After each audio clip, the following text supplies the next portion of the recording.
What up, beautiful people? For Haley's here. So the number one thing that you want to do before getting into a relationship is you want to embrace your singleness. Yes, because you want to really love doing things by yourself. You want to be comfortable doing things alone.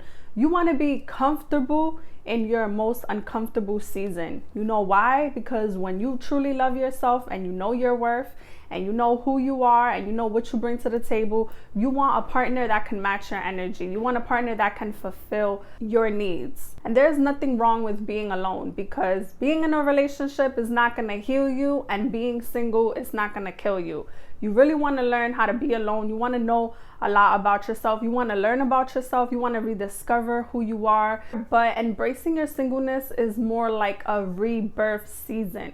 It's more of a season of you growing, of you changing, of you evolving, of you loving who you are wholeheartedly. When you love yourself and you pour so much energy into you, that's exactly what you're going to be attracting. So embrace being single, where you don't need validation, you don't need support, you don't need approval from anybody, because you love yourself that much that outside energy don't even throw you off your game. Like, as long as you got your back, God got your back, being single is really not that bad, because being single is not going to kill you. Being single is actually going to strengthen who you are, your relationship with yourself, your relationship with others.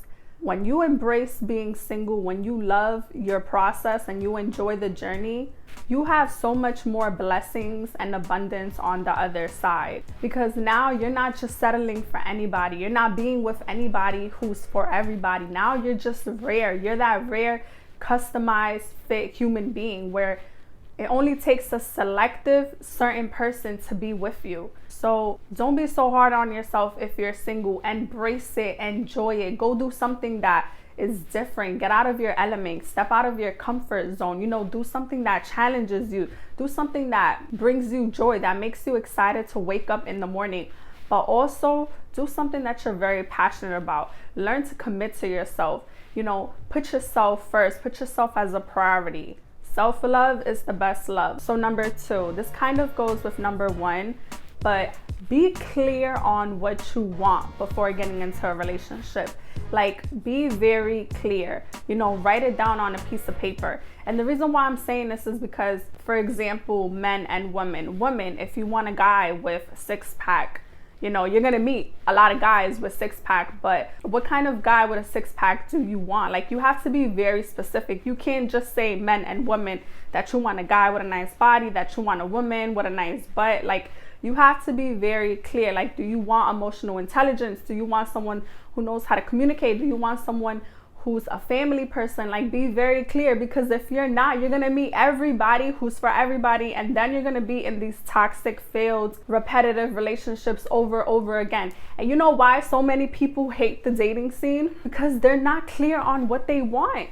When you are very clear and you put that into your subconscious, this is on a whole spiritual level. If you're spiritual, y'all know what I'm talking about. But if you plant that root in your subconscious level of what you want, something in the atmosphere, something about the universe, they're going to attract you with what you want. Once you plant that seed into your subconsciousness, the energy, the universe is going to manifest that, and that's going to continue to grow. Wherever your focus goes, your energy flows. So wherever you put your focus energetically, that's what you're going to attract. So if you want someone who's family man, if you want someone who's very spiritual, if you want someone where you're very clear and you're very specific on what you want, that's exactly what's going to continue to grow.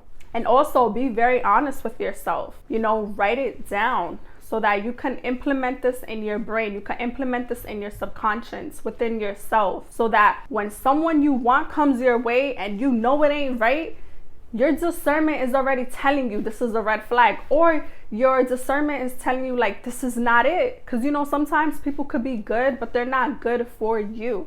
So that's why I'm saying be very clear on what you want, so that you don't just attract everybody, because you don't want to attract everybody. You don't want everybody coming up to you trying to sell you game, sell you a dream. You don't want that. You just want a very specific type of person to come your way. The third thing that you should do before getting into a relationship is set a good foundation to communicate and to comprehend. Because once you know how to communicate, once you know how to talk through uncomfortable conversations, these are the building blocks to making any type of relationship last or any type of relationship succeed.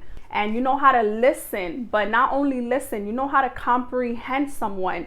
Your relationships could really last. If you don't know how to speak, you don't know how to communicate, you don't know how to understand, everything is about you, everything is always one-sided, because there is narcissists like that. There is people that they just love to suck your energy. They love to just talk, don't even let you speak. It's always about them, it's never about you.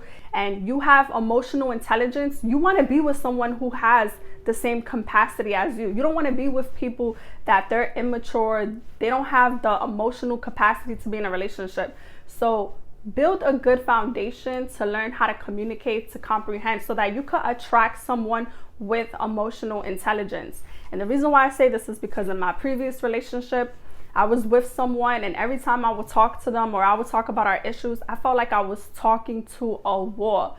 And what I realized is when I stepped out of that relationship, that I wanted a man with emotional intelligence. I don't want to be with someone that I just talk to, is going one ear out the other, doesn't know how to respond, don't know how to communicate, doesn't have the emotional capacity to comprehend what I'm saying. You just want to attract someone that knows how to communicate, but also can listen to you, can give you good feedback, where you guys are pouring into each other's energy, you guys are giving each other good feedback, you guys are there for each other, you guys are building off a good bond. Any lack of communication, it creates frictions, it creates unnecessary problems. And then once again, like I was doing, you are putting yourself, your wants and needs in the back burner to minimize who you are to please someone else. Make sure that you build this good foundation where you are communicating, where you know how to speak, where you are very gentle, where you're not coming off too strong. And the fourth thing that you want to do before getting into a relationship is you want to learn, but you also want to heal from your toxic traits.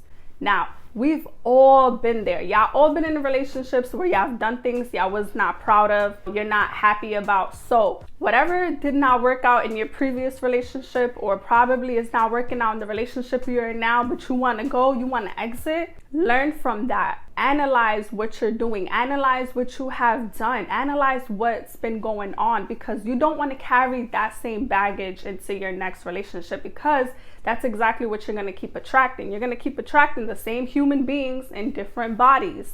So if you was toxic, if you had anger issues, if you had jealousy issues, learn how to heal from that, learn how to overcome that, grow from it. Or if something good comes your way, you don't self-sabotage it. Learn from your mistakes, but don't just learn from it, grow from it. Be a better person from your previous relationship. You have to become more self-aware within yourself, because you don't want people pointing out your bad habits.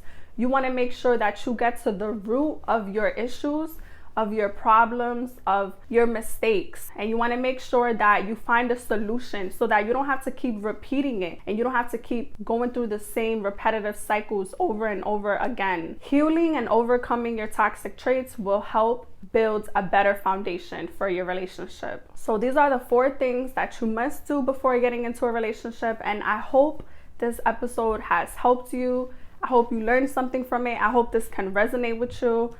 And if you did, please like, comment, and subscribe, and I'll be back with more videos.